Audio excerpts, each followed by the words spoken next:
Едукација на локалното население во Подбеласичкиот регион дека може да се живее и од туризам. Да се ориентираат на адаптација на слободните куќи за издавање соби и апартмани, бидејќи има што да се види и посети, како на планината Беласица, така и во Струмичкиот регион. Вака смета Ванчо Костадинов, кој во непосредна близина на Колешинскиот водопад има угостителски капацитет, кој најмногу е посетуван за време на викендите. И мора да го заживееме тоа, пребидејќи ако погледнете полето, веќе ништо не се работи, нема земјоделци, нема ништо. И едини спас ќе ни остане туризмот да го промовираме. И мислам ќе заживее. Струмица има огромен потенцијал за тие работи. Нема некоја карта, некоја реклама, нема нешто.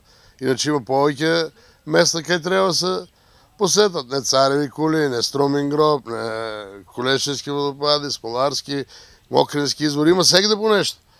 Ама некој не заживеа тоа. Рекламица малку, не знам. Според Костадинов, мора да се превземат позитивните искуства од соседна Србија, каде добар дел од силата екзистираат од туризам.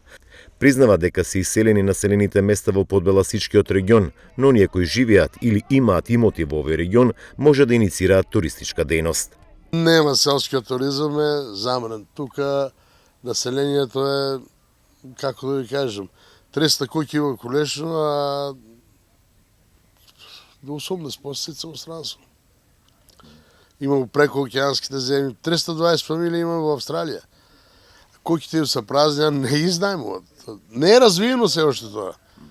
Да ги изнајмуват, јас ќе дадам куќите на друг и тоа треба да се најде одржувачи, треба да се најде тие работи. Затоа се ошто тај селски туризам, да кажеме, во Србија тоа веќе е доста развиено, сите изнајмуват. Немањето млади во Подбеласичко е причина што тешко оди развојот на селскиот туризам, иако голем број гости ги посетуваат природните убавини и реткости на планината Беласица, а локалните самоуправи се обидуваат со инвестиции да ги одржуваат истите и станат пристапни и атрактивни за посетителите.